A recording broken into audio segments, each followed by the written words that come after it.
Boa noite para quem tá de noite, bom dia para quem tá de dia. Eu sou Adenilson Júnior, estudante de medicina, e hoje o tema vai ser pares craniais, como você viu aí na legenda do vídeo. E antes de começar a fundo sobre cada par cranial, eu pergunto a você: você já sabe a ordem dos pares craniais? O 1 o que é, o 2 o que é, o 3 o que é? São 12, você sabe? Então, antes de começar realmente o vídeo, eu vou te dar o macete para você, se ou se, colocar de uma vez por todas na sua cabeça a ordem dos pares craniais, tá? Então, 1, olfatório. 2, óptico. 3, olha aqui meu olho, oculomotor. 4, onde é que você se troca? No quarto. Então, o quarto é o troclear, tá? O 5, pai, mãe e 3 filhos, trigêmeos, beleza? Pai, mãe, trigêmeos. O 6, se você desenhar um 6, parece um B. E um B, qual é o único nome que tem um B no meio? Abducente. O 7, se você pegar o 7, que é assim, e virar ele, inverter, parece um F. O F é de quê? Facial. E o 8, para você passar no vestibular, você precisa tirar uma média de quanto? De 8. E o 9, Júnior? O 9, se você desenhar assim, parece um G de glossofaríngeo. E o 10 tem o 0 de quê? De vago. E o 11, ó, suspensório, que é o acessório. E o 12 é o dia das crianças, que você lembra de hipoglosso, beleza? Então tá aí a ordem. Volta de novo, revê de novo, anota, porque isso se você tem que saber, beleza?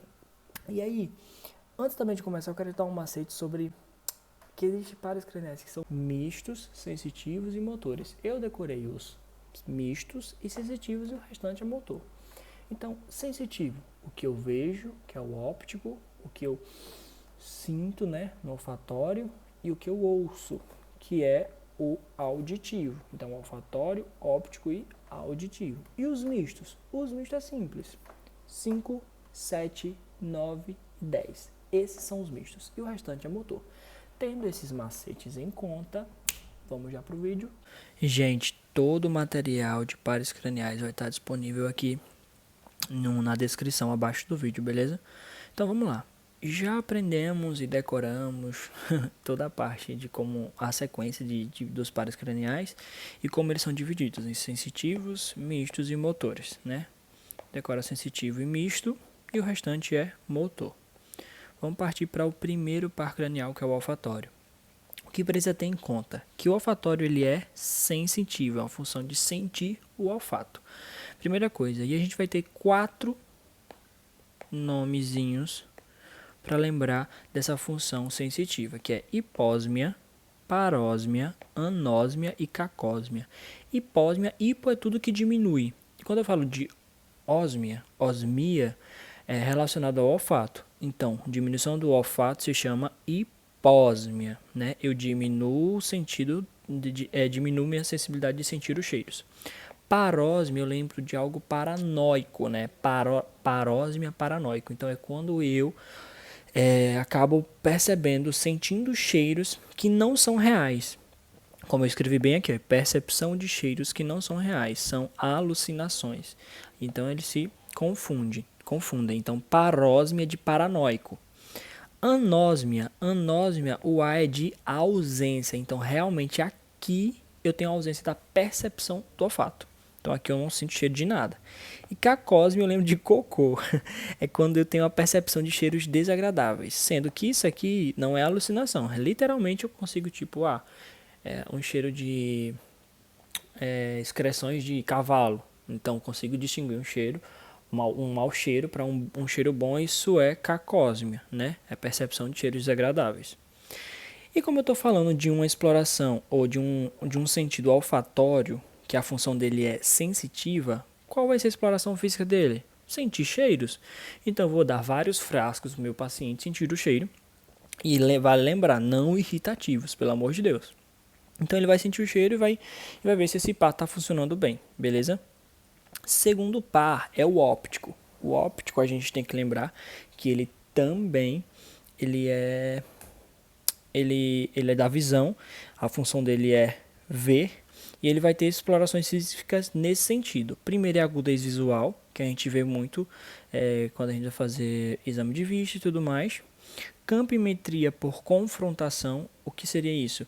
É eu tapar um olho, olhar para frente e colocar o dedo do lado.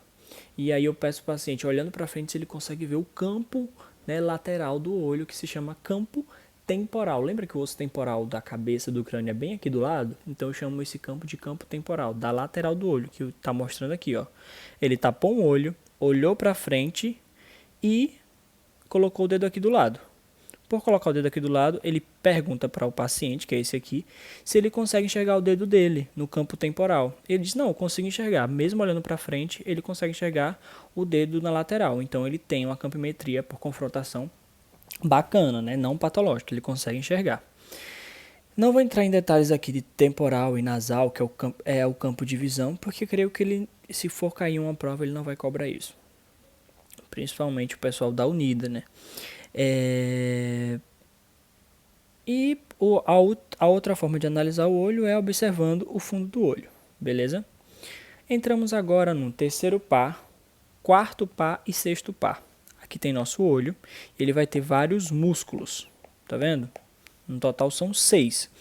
Aqui é o meu lado medial e aqui é o meu lado lateral. Digamos que esse aqui é meu olho direito, tá aqui ó, ojo direito, tá? Aí eu vou ter vários retos, músculos que se chamam retos, e apenas dois oblíquos. Eu vou ter o reto superior, eu vou ter o reto inferior, vou ter o reto medial e o reto lateral. E os outros dois é oblíquo inferior e oblíquo superior. E aí tem aquele macete, né? Tudo é reto, menos o oblíquo inferior e o oblíquo superior, que é ao contrário. Se você consegue perceber que o oblíquo superior é para baixo e o oblíquo inferior é para cima, né? Então é isso, vários retos e dois oblíquos. Quem é que o manda-chuva do músculo do olho? É o terceiro par. Então, terceiro par é o manda-chuva dos músculos dos olhos. Ele vai ter o reto superior, ele vai ter o reto inferior, ele vai ter o reto medial e o oblíquo inferior. O quarto par é o oblíquo superior e o sexto par é o reto lateral. Então, se eu perguntar quem puxa o olho para a lateral, é o sexto par. Quem puxa o olho para dentro, terceiro par. Aí para cima, para baixo, temos o terceiro par também e o quarto par. Esse quarto par é o oblíquo superior. Então decora aí. Reto lateral, sexto par, oblíquo superior, quarto par. O resto é terceiro par. Anota aí, oblíquo superior, que é para baixo, quarto par. Reto lateral, sexto par. Beleza? Aí, isso aqui é relacionado ao olho, mas o terceiro par tem outras funções também. Vendo esse desenho aqui, a gente pode já levar algumas considerações. Digamos que a pessoa tem uma lesão nesse músculo aqui. Uma lesão no nervo que irriga esse músculo aqui. Então, ele não vai conseguir olhar para baixo, não é? Ele não vai conseguir puxar esse olho para baixo. E aí a gente disse que o músculo mais forte entre esses aqui é o do sexto par, que é o reto lateral. Ele é o mais forte de todos. Então, se eu tenho uma lesão aqui, o meu olho tende a puxar para fora. E se eu tenho uma lesão aqui, o meu olho tende a puxar para dentro. Beleza? Então, levar em consideração isso aqui que a gente vai recapitular mais abaixo, quando a gente vê cada par em específico, tá? Lembrar também, o terceiro par, ele é responsável não só por esse músculo aqui, tá? Esses músculos de puxar. O terceiro par, ele é responsável também por levantar as pálpebras dos olhos.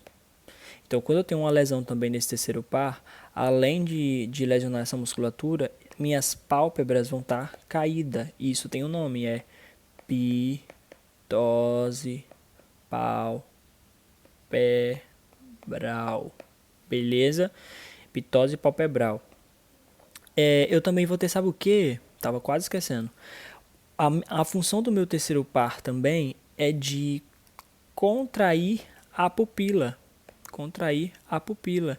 Então, se eu tenho uma lesão no terceiro par, minha pupila não consegue contrair. Então, eu vou ter uma midríase. Beleza? Midríase. Tá tudo bem escritinho aqui, ó. E se eu lesionar o terceiro par, eu vou ter estrabismo. Por quê? Porque meu olho vai ser puxado para fora. Então eu vou ficar com o olho torto, né? Estrabismo. Que vai levar também a uma diplopia, que é a visão dupla. E pitose palpebral. Por que pitose palpebral? Porque eu tenho a lesão do meu terceiro par e o meu terceiro par é responsável por levantar a pálpebra. Então, se eu não tenho esse levantamento de pálpebra, eu vou ter pitose palpebral. Desviação do olho para baixo e fora, como eu disse para vocês. O terceiro, esse é lesionado, o meu olho tende a ir para fora, porque o sexto par que irriga o reto lateral, esse reto lateral é o músculo mais forte do olho. Então, tende a puxar para fora, para a lateral. E vou ter perda dos reflexos e acomodação. Lembra para vocês que eu falei que o terceiro par é responsável por contrair a pupila? Se eu não consigo contrair a pupila, vai começar a entrar mais luz que o normal no meu olho. Então, tipo, se eu entrar em um local super claro, eu não vou conseguir fechar, não vou conseguir contrair mais a minha pupila para não entrar tanta luz. Então, eu vou começar a ter perda dos reflexos à luz e acomodação, porque eu tenho dilatação da pupila, midríase. Beleza?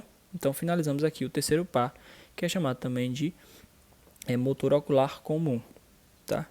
Óculo motor. Quarto par. O quarto par é chamado de patético. Ele é responsável por qual aqui? Pelo oblíquo superior. O oblíquo superior é para baixo. E aí o pessoal comenta muito que esse troclear, patético, como queira chamar, e se ele for lesionado, a pessoa tem dificuldade de descer escada. Como isso, Júnior? Digamos que para descer escada, você precisa olhar para baixo para ver o degrau. Mas se esse nervo aqui for lesionado, essa musculatura não puxar o olho para baixo, o olho nunca vai descer para baixo. Então como é que você vai olhar para baixo se seu olho não tem uma musculatura para desviar ele para baixo, né? Então você vai ter dificuldade de descer escada. Beleza? E tem uma paralisia muito comum nesse quarto par, nesse par cranial, que é o troclear, que se chama signo de Bialko-Sky, que é quando eu tenho um olho desviado para dentro e para cima. Lembra que eu comentei que quando esse nervo é lesionado, essa musculatura perde a funcionalidade dela, meu olho vai ser desviado para fora? Por quê? Porque o sexto par irriga o músculo mais forte do olho, que é o reto lateral. Então, se eu lesionar aqui, olho para fora. Se eu lesionar aqui, olho para fora também. Então, beleza? Não esquecer disso. E esse signo se chama Bialko-Sky. Aí, quando a gente vai fazer alguns reflexos, também tem o reflexo consensual e o reflexo de convergência. O consensual é quando você quer ver a contração das pupilas, que o terceiro par que é o responsável, né? Então, você coloca uma luz, um fotorreagente em um olho e vê se do outro lado também vai contrair, né? Para ver se a informação está chegando lá nos núcleos ópticos, por exemplo. Reflexo de convergência é quando você pega um dedo e vai se aproximando até o nariz e o olho tem que fazer esse movimento aqui. Qual é o músculo responsável para puxar o olho para dentro? Quem lembra? Isso mesmo, é o terceiro par. Aqui, ó, puxa para dentro, terceiro par. Agora a gente vai finalizar aqui finalizar não, né? Vamos finalizar com esses três, só com os três pares craniais que envolvem o olho, com o sexto par. O sexto par, a coisa que você tem que lembrar é que se eu lesionar o sexto par, olha ele aqui. Se eu lesionar aqui, o que acontece? 5 segundos. 5, 4, 3, 2. Isso, o olho é desviado para medial. Beleza? Lesionei aqui, é como se tivesse uma corda segurando o olho para vir para cá. Cortei essa corda, o olho, desvia para medial. Beleza? Então, se eu tiver uma paralisia do sexto par, eu vou ter um olho desviado para dentro aqui, ó, para dentro, beleza? E aqui a gente começou agora com o quinto par, porque a gente viu o quarto, o terceiro e o sexto junto, porque esses três envolvem a inervação da musculatura ocular. O quinto par, lembra? O quinto par é um nervo misto. Porque ele é misto por causa daquele macete lá que eu falei. 5, 7, 9, 10. Esses quatro são mistos. Então o 5 ele é misto, trigêmeo. Trigêmeo por quê? Porque ele tem 3 ramas, V1, V2 e V3. Ele tem uma rama oftálmica, uma maxilar e uma mandibular, beleza? E ele é misto porque ele tem função motora e sensitiva. Motora dos músculos temporal e masseteiro, que faz parte aqui dessa mastigação. Ele é o músculo da mastigação. E é sensitiva da cara por completo. Então, se eu pensar nessas duas coisas que tem, nessas duas funcionalidades dele, motora e sensitiva, eu sei mais ou menos como fazer a exploração, né? Se eu fazer um reflexo de masseteiro nele, que é aqui no queixo, eu vou conseguir avaliar e explorar sua função motora. Se eu passar uma pena no rosto dele, eu vou avalizar a sensitiva. Se eu pegar um algodão e colocar assim na lateral do olho e ele piscar, também eu estou avaliando a sua função sensitiva. Então, sabendo o que esse par tem como funcionalidade, eu sei como explorar e saber se esse nervo está funcionando bem, tá? Sim ou sim você tem que saber sobre essa patologia que envolve o trigêmeo. Neuralgia do trigêmeo. Neuralgia é dor no nervo. Pode acontecer em qualquer parte do corpo. E nesse caso é no trigêmeo. Eu conheço até um rapaz que tem essa neuralgia do trigêmeo. E ele realmente se queixa desse quadro clínico aqui, ó. Dor neuropática envolve esses 3 sintomas aqui. É uma dor queimante, elétrica e parestesia. Quem lembra o que é parestesia? Parestesia é formigamento. Isso aí, é quando o local formiga. Então eu chamo isso de parestesia. E é isso. Dentro dessa neuralgia do trigêmeo, eu tenho que lembrar sim ou sim dessa síndrome dolorosa da cara. Queimante, elétrica e parestesia. E várias coisas podem desencadear essa neuralgia do trigêmeo, né? Ele comenta que alguns gatilhos é escovar os dentes, bocejar, falar, mastigar. E é sobre isso. Exploração física, como eu falei para vocês lá em cima, se eu tenho noção da funcionalidade desse nervo, eu sei como explorar. Se a motora é masseteiro e temporal, os músculos, eu vou palpar os músculos dessa região e posso fazer o reflexo mentoniano, que é aqui no queixo. E na sensitiva eu posso fazer com a pena, a sensibilidade do rosto e tudo mais, e o reflexo corneal também. Peço para ele olhar para um lado e faço um estímulo aqui do outro para ver se ele vai piscar. Beleza? Partimos agora para o nervo facial, que é... Por que é facial? Porque um 7 é assim. Se eu viro ele ao contrário, ele vai ficar um F. F de facial. E o F de facial também ele é motor e sensitivo. Ele é misto, ele tem função motora e sensitiva. Aí eu costumo lembrar assim, ó. A motora são movimentos da face, beleza? Então todo movimento da face envolve o sétimo par. E a sensitiva é sentido de substâncias, ele é paladar, mas não é toda a língua. É apenas 2/3 anteriores da língua. Se você colocar a língua para fora agora, coloca aí.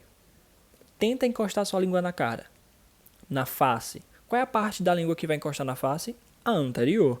Então nunca mais você vai esquecer. As partes sensitiva anterior da língua, quem é que traz essas informações? Facial, beleza? Porque é o que toca a face. Porque a posterior já vai ser outro par cranial que a gente vai ver mais à frente. E aí tem uma paralisia muito, mas muito famosa desse par, que é a paralisia de Bell, né? Que ela só é a periférica.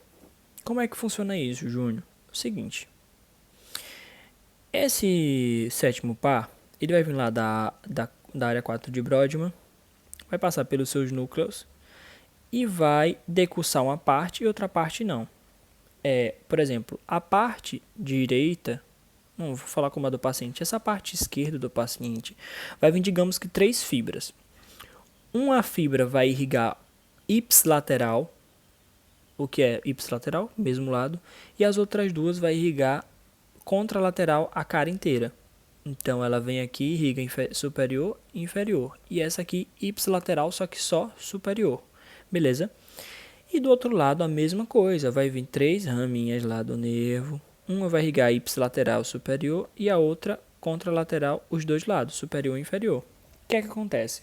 Se eu tenho uma afetação central, olha aqui, eu tive uma afetação aqui central. O normal seria que essas partes aqui e essa aqui seriam afetadas. Contralateral a cara inteira e ipsilateral sua cara superior. Só que a gente esquece que do outro lado ela cumpre a mesma função. Se essa aqui está vindo, que era para vir e não vem mais, essa aqui desse lado está vindo uma para cá, para cima. Então, o que pareceu que não ia mais funcionar, vai funcionar porque desse lado também vem uma rama ipsilateral superior. Então, essa área, embora não seja irrigada mais por esse lado, vai ser irrigado por esse lado. Irrigado, vocês entendem, né? Não é de sangue, é de nervo. Vai ser inervada, que eu confundo sempre isso. E contralateral a mesma coisa. Aí você pensa, tá, e aí vem uma no mesmo lado, era para aqui não funcionar.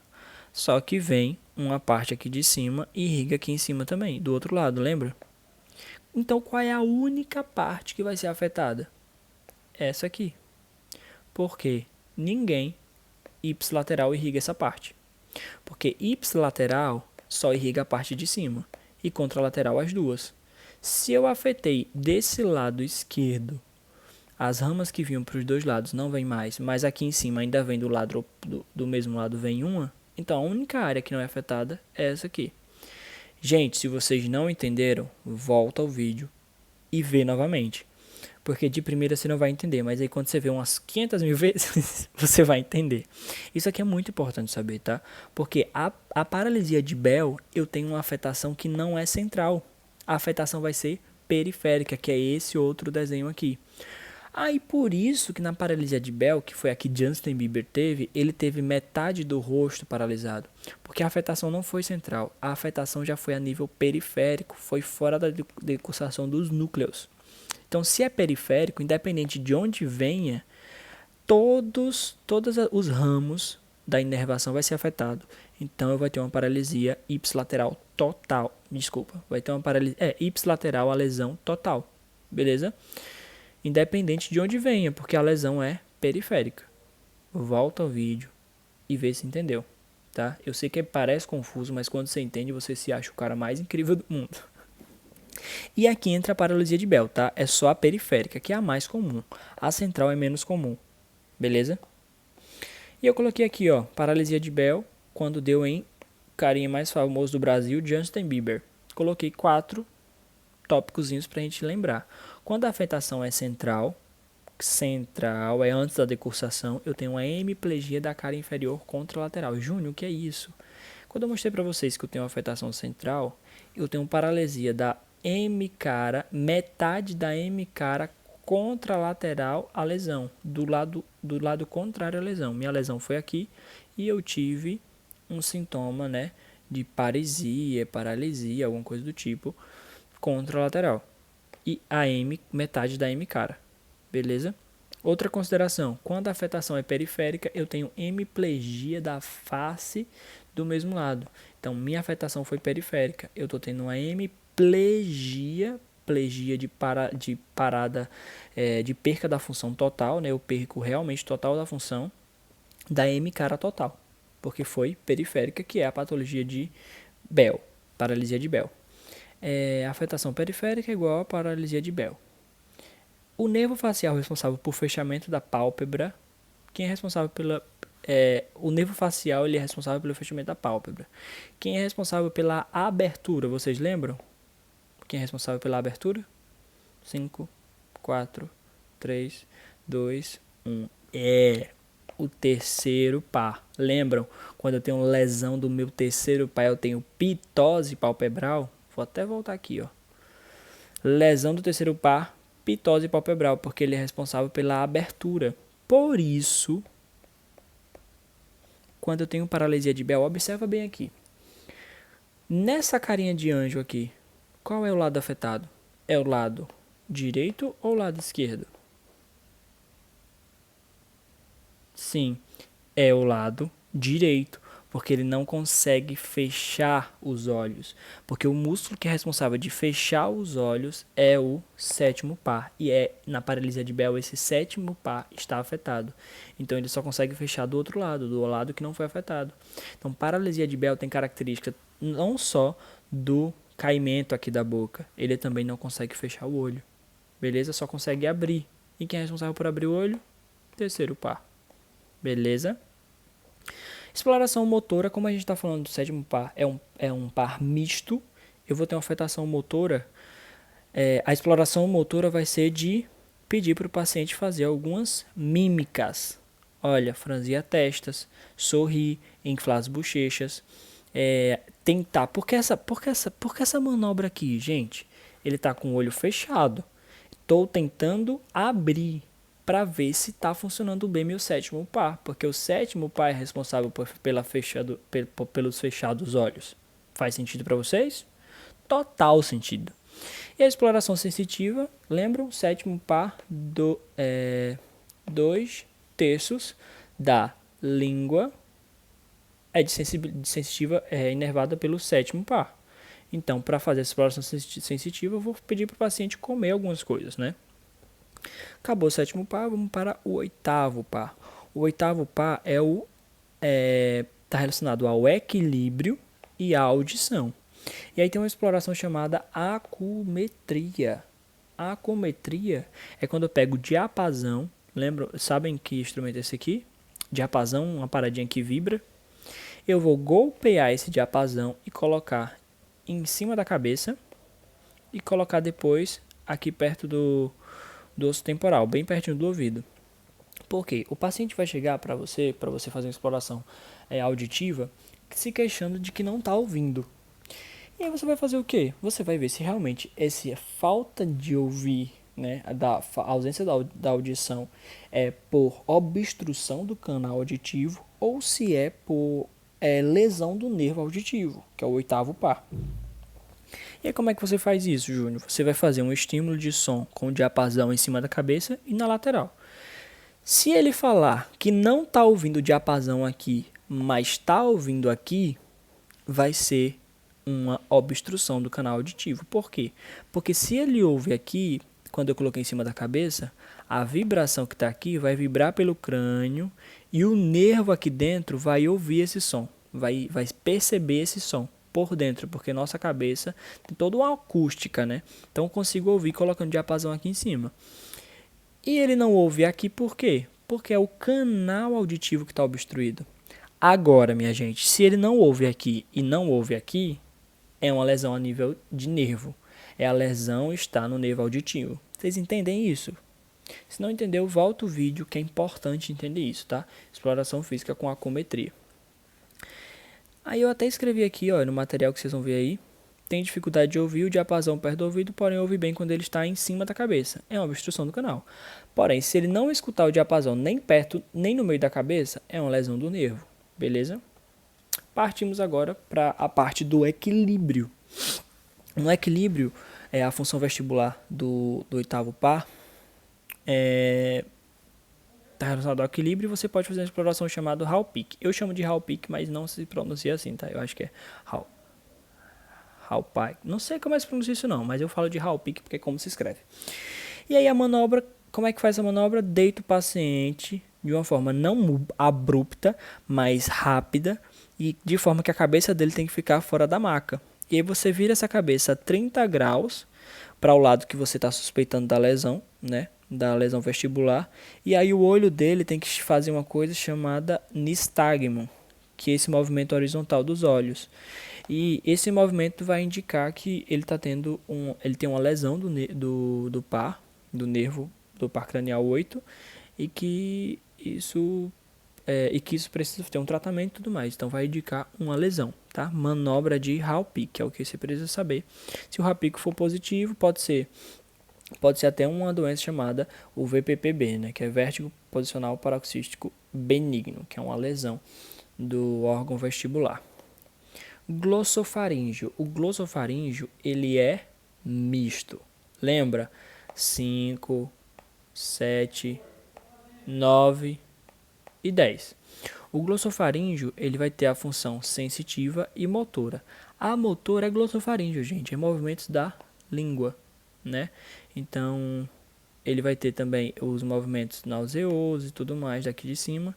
E a sensitiva é a parte posterior da língua. Lembra que eu comentei com vocês que a parte anterior da língua ela era facial, que é a que toca a face, e a parte posterior da língua teria outro nervo. Esse nervo é o glossofaríngeo.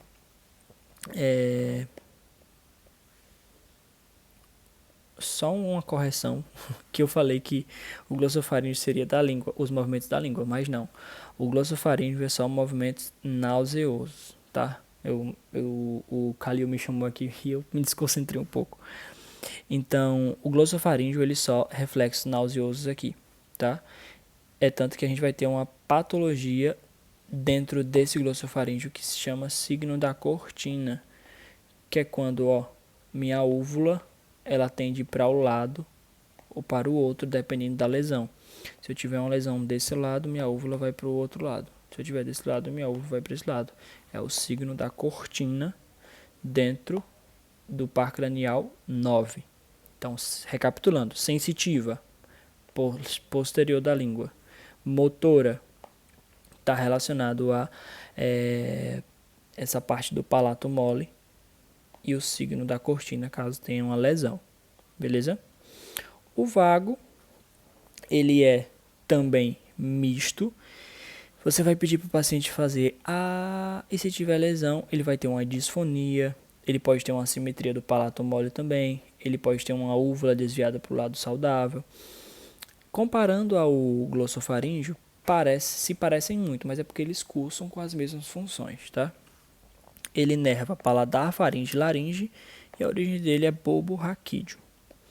O acessório, que é o 11, ele vai ter uma função só motora. E é lembrado não sei, não sei. Quando você vai falar não sei, não sei, sem falar não sei, não sei, você não mexe os ombros para cima e para baixo? Não sei, não sei. Então, essa é a função do acessório. Ela é motora. Ele está responsável pela musculatura do esternocleidomastoide e do trapézio. Porção superior. Então, aquele movimento que você levanta os ombros para falar, uai, não sei, não sei não. Então, você levanta o ombro e faz assim. Essa é a função motora do acessório. O hipoglosso, sim, aqui entra. O hipoglosso são os movimentos da língua. Então, para explorar esse nervo, eu peço para o paciente colocar a língua para cima, para baixo, para o lado e para o outro. Beleza? E é isso, gente. Acabamos. Pares craniais. Eu espero que vocês tenham gostado desse vídeo. Algumas coisas não se cobra tanto em prova, mas outras, como o 7º par cranial, o 5º par cranial, o 1º par cranial, o 2º par cranial, o 3º, o 4º, o 6º, são os mais cobrados. Quase todos. Mas foca nas paralisias que eu falei, foca nas neuralgias que eu falei, foca nas explorações físicas de cada um, que vai dar tudo certo, tá? Muito obrigado pela aula de hoje, espero que vocês tenham gostado. E lembrar sempre, conhecimento é vida. Quanto mais você sabe, mais vidas você vai salvar. Mãe, pai, filho de alguma pessoa lá no futuro, tá? Então não desistam. Beijão.